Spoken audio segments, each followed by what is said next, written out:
minha igreja, ela é muito crente.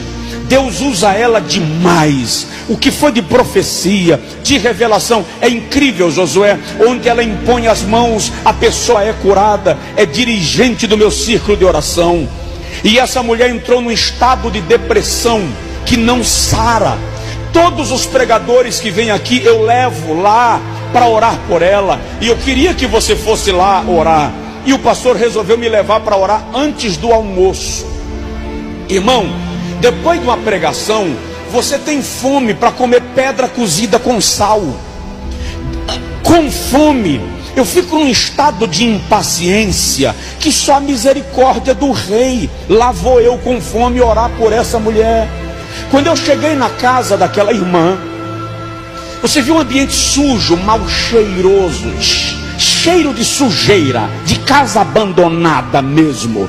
Ela estava sentada numa poltrona, com os panos velhos lá forrando a poltrona, quase atrás da porta, tesa, olhando para o nada, os olhos fitos em algum lugar, sem piscar. O marido dela saiu do quarto para nos receber, com a barba por fazer, umas caspas caindo no ombro, na camisa. Você via que o cara estava com suor vencido. Estava um estado de abandono na casa. E o pastor disse para ela: eu trouxe o pastor Josué para orar pela senhora. E eu saudei com a paz do Senhor. Ela não respondeu. Fiz a oração por ela. E fiz aquela oração cheia de autoridade: o Senhor é poderoso para mudar o quadro, a tua serva. E quando eu terminei de orar, ela permanecia na mesma posição, não piscava os olhos, não mudava a direção. O seu foco era o nada. Conversamos um pouco. O pastor começou a cantar um hino que diz assim: pelo mundo brilha a luz desde que morreu Jesus, pendurado lá na cruz do Calvário. Terminou de cantar o hino, eu querendo ir embora. Eu ainda lembro a cena, eu estava querendo ir embora. Eu fui saindo e o pastor disse: não, vamos fazer mais uma oração. Aí lá vou eu, faço mais uma oração. E o pastor agora me ajudou orando, ergueu a voz. Ele era um homem de Deus muito sério, muito querido, orando comigo. E a mulher permanecia tesa, olhando para o nada, e nada acontecia. Eu parei a oração, fiquei ali, e o pastor ficou meio que fazendo uma pregação reflexiva, tentando orientá-la de alguma maneira, dando uma palavra. E eu me afastei um pouco e fui para o hall de entrada da casa. Quando eu estava no hall de entrada da casa, eu estava fazendo o que a maioria dos crentes fariam nessa circunstância: Deus, por que o Senhor permite isso com um servo teu? Porque isso acontece com um crente. A mulher dirige o círculo de oração. O Senhor usa a mulher para profetizar. O Senhor usa a mulher para curar enfermos e deixa ela entrar num estado de depressão nesse nível. Muito questionando, de repente caiu em cima de mim uma informação. Caiu como se fosse uma laje desabando na minha cabeça. E quando aquilo caiu, eu tomei um choque. E no choque que eu tomei, eu voltei e disse para o pastor: espera um pouquinho. E olhei para a irmã e disse assim: Deus nunca lhe usou. Ele acabou de me dizer que ele nunca profetizou na sua boca. Ele nunca curou através da senhora. As suas revelações não eram divinas. O Senhor me disse que o diabo estava operando na sua vida e enganando a igreja.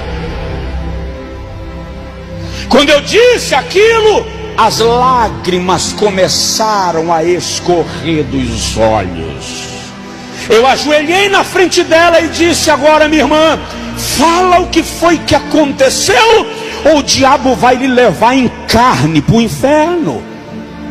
Aí ela abriu a boca, começou a tremer os lábios, mexeu a mão e ela disse: eu queria muito ser usada por Deus. Eu queria muito profetizar, mas eu não estava disposta a viver o que Deus estava requerendo de mim. E um dia, numa madrugada, ela disse: me apareceu uma entidade maligna. E ela disse assim: e eu sabia que era um demônio. E ele me disse: eu vou lhe usar com tudo que você quer. Em troca, eu quero o seu casamento. e a vida do seu filho. E ela disse assim: e eu concordei. Daquele dia em diante, ela era a profeta da cidade. Quando ela terminou de falar, eu levantei, me afastei e disse: esse assunto é com a senhora e Deus.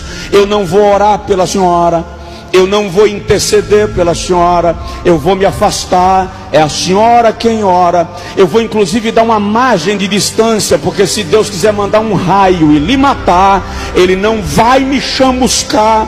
Se resolva com Deus. Me afastei e voltei a cantar com o pastor. Essa mulher ajoelhou e começou a clamar, e começou a pedir perdão, e começou a gritar. Ela arrancava aqueles trapos de cima do sofá velho, gemia, chorava.